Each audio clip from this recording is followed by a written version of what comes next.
What does it take to find love these days? Huh? What's your greatest strengths? How do you love? I'll tell you all the nuances about you, dating, what kind of gifts you want, what kind of marriage you want, what kind of person you want to live with and don't want to live with, and of course how you love, how you lust, what you're drawn after, who chases you, and your greatest lesson, which is often a weakness. Your birthday love and lust report has that answer. We'll reveal your secrets on video at secretsofbirthdays.com. So garden.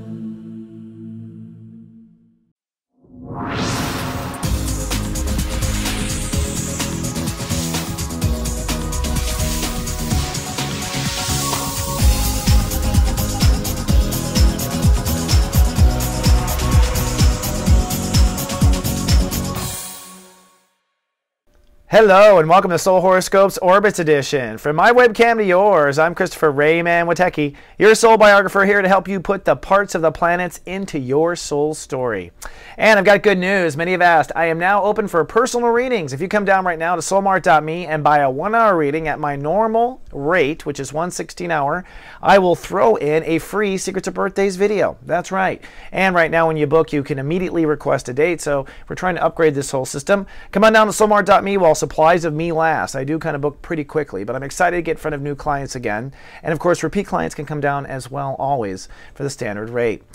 Well, we've got a lot going on. The sun's moving into Pisces. We've got Mercury retrograde this week, and we've got a major conjunction with opening our psychic intuition. So without further ado, let's take the Ascension elevator and talk all about you. Ladies and gentlemen, this is your captain speaking. While riding the Ascension elevator, objects and mirrors are closer than they appear. In the unlikely event of a water landing, you have a Pisces under your seat. Cabin crew, please prepare for gut check. And here we are at 33,000 feet for the ambassadors of the zodiac, the Geminis, the Gemini risings, and also what we call the logicians, the executive intellectual logicians, which means intellectual, logic, and magic all in one. That's what I think of Geminis. Well, we are shifting into the sun in Pisces, and things are really shaking up indeed. I have to say, doing all the horoscopes, I kind of end up at Gemini second to last. I always save mine for last, and I got to say, Geminis are set up for a really pretty good week. This is a pretty good week for the Geminis. For one, we're going to shift out of belief, out of theory, and into reality. We're beginning chapter 1 this week of the Sun in Pisces, which is you diving into career legacy. Where is your life going to go and grow next? And guess what? The universe has a lot of vested interest in the Geminis and Gemini risings in moving forward with your career goals. In your personal spirit, this is your ability to manage things, your leadership skills, your control abilities, your ability to be decisive or not, what your policies are, okay? But in practical, good old horoscope 101, it's career. And there's a lot of focus on it. Let's take a look at how much focus. Look at this. Mercury, your home planet, Mars, aggression, Chiron, healing, the Sun, I love, and Neptune, your intuition, all focused on Geminis getting it right when it comes to where career needs to go. The biggest thing is to listen to your intuition. The Sun crossing over Neptune this week. Basically, we're going to enter into the career transit, have maybe a breakdown or some sort of a snafu, but then you're going to be popped back up by Sunday. That's the arc of the week. And your home planet Mercury goes retrograde on Saturday. But wait, there's other stories. The Saturn retrograde, or the Saturn transit of having you draw new emotional boundaries in the moment, will come to a rest as of Monday. Saturn goes retrograde, so no more lessons of how to live in the moment, no more health issues for a while. You're going to retrograde until July 8th, which means you're going to now see the lifestyle you've laid the railroad tracks down for. See if you can step into that lifestyle. See if that lifestyle is possible, living in the moment. Mostly it's about cutting away the old lifestyle that didn't work. Then lastly, Pluto is still direct, which means you have to still keep moving into new uncharted territory when it comes to trust and intimacy. So moving forward with trust and intimacy, just love and trust where you are. Do not go back to where you used to be. This also includes with how open you are with yourself and how open you are with others in general. So do not move back. Move forward. Love and trust, says Pluto in Capricorn. Okay, so I've restructured the horoscopes for a final and last time, where I'm going to actually take you into outer space and do the 7 day-by-day, play-by-play, all within one graphic sequence. So let's fly in outer space and take a look-see. All right, so we're going to have the bars at the bottom. The sun sign is the first and the moon is the second line, but I'm not animating it because people are saying they were getting sick and dizzy, so I didn't want to do that. So let's start with Sunday. On Sunday, it's cloudy with a chance of anxiety for the Geminis and Gemini risings. That's because the moon is in the subconscious and it's just teetering on the edge. Plus, there's a test of faith of will you have the legacy and future you want, or will life have the purpose you want? So there's a real edginess about Sunday, but I don't think it'll be too harsh on the Geminis, on the twins. On Monday, it's cloudy but cool. The moon actually moves into Gemini, but we're at 0 degrees. 0 means 0, which means that we're in the no man's land between two different lessons. You're between belief and now career. So it's a transitional day, but the moon is in your sign. Out of all the signs, you're the most empowered. On top of that, we have a yod, which lasts just one day, where the moon will cross over Jupiter, so you're going to really feel your ego, strength, courage all expand. Emotionally, you'll be behind that expansion, so really kind of like stretching your new muscles. And what this is the Pluto lesson and the Saturn lesson coming in. So you're feeling the new life, and you're also feeling the new trust, and that pours into a new courage or new charisma. Now, there might be fear as far as where your career is going versus this new strength, and that's what the red line is. You'll be working that out here in the next 15 days, so no worries there. You will get through it. Then on Tuesday, things perk up if it wasn't before. It's sunny and cool. The moon is in your sign, or the moon is in the first house for Gemini risings.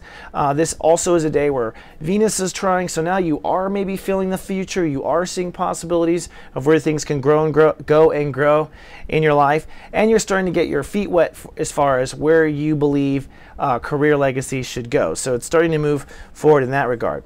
Then on Wednesday, the moon moves into Cancer, and you're going to feel very valuable. Plus, the sun conjuncts Neptune, so the universe is speaking to you on Wednesday about your career and where things are going. You should definitely look at the little signs, look at the little nuances on Wednesday, see what God universe is trying to tell you. On top of that, we have a soul pyramid in water, so emotions really catch up to you, Geminis, and that's not usual for Geminis. What this is the uniting of your soul capital with career potential and the old life dead. You're definitely feeling that the old life is dead, which leaves the future open, and that leaves you feeling very valuable. At the same time, you're probably squaring off with strength versus trusting new things. So really, it's a great day of synergy, I think, on Wednesday. On Thursday, Jupiter rules the day. You are sunny, valuable, and manifesting. As you can see, it's a pretty good week for the Geminis and Gemini risings. And the moon is still in Cancer, so you're feeling what your worth is and what your potential is, and you're certainly squared off with trying new things. Then there's Friday.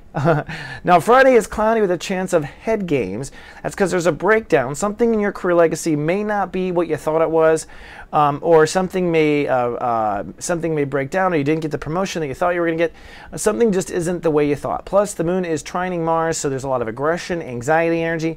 Not really great energy for Geminis. They're very light. There's a lot of energy, as you can see, focused on career.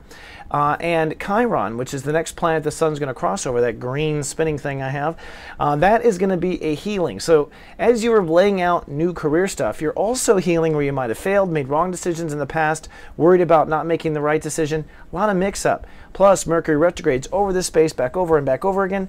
So there's a lot of focus. So I guess what I'm saying is no matter what breaks down on Friday, don't sweat it. There's a lot to learn still coming up. Then on Saturday, Mercury rules the day and goes retrograde, sunny and pensive. The moon moves into Leo, so your emotions and thoughts are back and forth. Plus, Mercury's retrograde, which means for Geminis, this means that your twins switch places. So the quiet voice becomes loud, the loud voice goes quiet.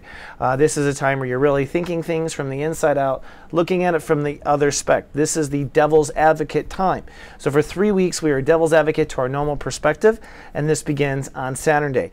At the same time, the moon will be trining into Uranus and Aries, so there might be a real shift in your mind because something in your social life will go up or down. So keep a lookout for that. Then on Sunday, it's sunny and chit-chatty. The Geminis come out to talk after they did all that processing. Venus rules the day, so you're wanting to restore balance in order to where career seems to be going. And the moon is in Leo, which is your house of thinking and articulation. So I think Gemini is going to be out and chit-chatting and probably, connecting with other people. Plus, it's Mercury retrograde, so I'm going to tell all the other signs, listen to what Geminis tell you, because it's interesting in a retrograde. All right, let's fly back home. This week in my Toast of Gratitude, I'm going to be grateful to me. That's right. That's because the sun is in Pisces, and I want to set an example of self-compassion. Really, you should be grateful for yourself this week. That's the beginning of real spirituality. Before we can tolerate others, we have to tolerate ourselves. And this is the week more than any to honor yourself, honor what you've done, and be compassionate to you. All right. Now, by the way, I have a GA guided hangouts every Monday at 12 noon. If you've purchased a Lightcast report card, come on down. I will tutor you during this hour. I also show up and talk to anyone that shows up. Come on down. I'm always there on Mondays at 12 noon Pacific. And by the way, if you are a part of GA Text right now, I will be sending you those guided hangouts. So from now on, I'm going to be sending out videos that you might have missed. That's all part of being watched over by the Guardian Agency. These are texts I watch every day. If you'd like to start the service for just one penny, email or text or both, come on down to gatext.me. All right, folks, that's all I have for this week. I love you, and I will see you next week. Remember, be grateful to yourself and live, love, be.